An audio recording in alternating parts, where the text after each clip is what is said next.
Did you know that selling old coins is easier than most people think? Yes, it really is. What many people do not know is what we are about to show you about selling coins and the world of numismatics.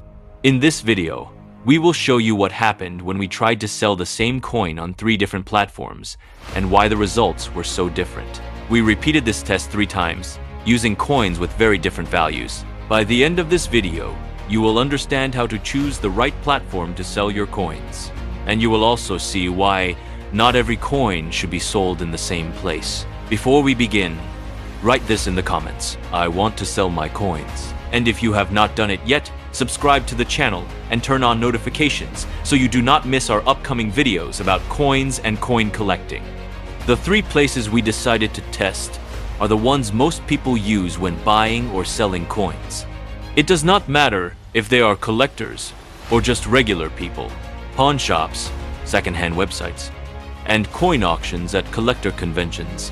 For our first test, we chose an 1894 New Orleans silver dollar. The coin was in about 85 to 90% condition. We describe it this way so everyone can easily understand it. But in collector terminology, this coin could be described as almost uncirculated. What happened next was very interesting. We quickly discovered that the value of a coin can change a lot depending on where you try to sell it. Our first stop was a place that buys coins mainly for their silver weight and metal value. The offer we received was $40, just $40. This was surprising because the silver value alone suggested that the coin should be worth at least $65 to $70. This tells us something important. If you have collectible coins, especially coins in good condition, these places are usually not the best option. Compared to many coins from the same year that appear on the market, our coin was actually in very respectable condition. So after rejecting that offer, we decided to try a different strategy. We listed the coin on a second-hand website where antique coins are frequently bought and sold. The average market value for this coin is around $150. So we listed it for $145, leaving a little room for negotiation. After about 1 week, we started receiving messages from interested buyers. However, most of the offers were around $100. This happens quite often. Many of these offers usually come from resellers, people who try to buy coins cheaply so they can sell them later for a profit. Even so, $100 was still more than double the offer we received from buyers who only cared about the silver weight, but we were not finished yet. For our final test, we decided to visit a coin convention. These events bring together collectors, dealers, and auction houses in the same place. Coins can be offered there in live auctions. The auction house charged a 10% commission on the final sale price. Before placing the coin in the auction, we received an interesting suggestion. Because the coin was in such good condition, we were advised to certify it right there at the convention.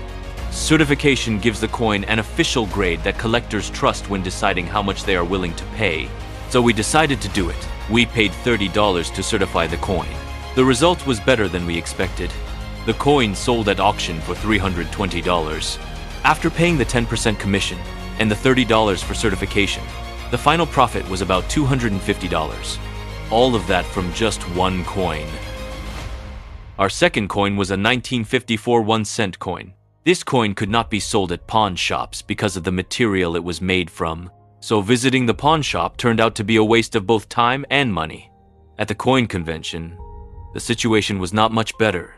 We were advised not to place the coin in the auction. The reason was simple. The coin had a very low market value, and the auction organizers were not interested in including it in their auction program. However, when we listed the coin on a second-hand website, the result was completely different. After about 10 days, the coin finally sold for $5. This small example teaches us an important lesson. You should not always use the same place to sell every coin. Different coins perform better in different markets. That is why it is very important to separate and evaluate your coins first, before deciding where to sell them. Our final coin taught us something different from the previous 2.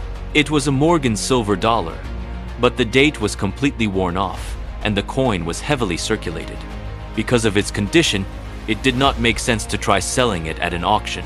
Collectors usually look for coins in much better condition, so the chances of getting a good result were very low.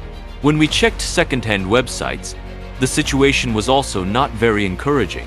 The offers we received were almost the same as the price offered at a pawn shop. Considering that selling online can take several days, and that shipping costs often come out of our own pocket, the online option was not very attractive. In this case, it actually made more sense to sell the coin at a pawn shop. Even though the price was based mostly on the silver value and slightly below the market value of the metal, the advantage was immediate payment. This example shows us something very important. When selling coins, there is no single place that works best for every coin. The right place to sell depends on several factors: the date of the coin, the condition of the coin, and how valuable the coin is to collectors. That is why it is always a good idea to organize and evaluate your coins first, and then choose the selling method that best fits your situation. Thank you for your time.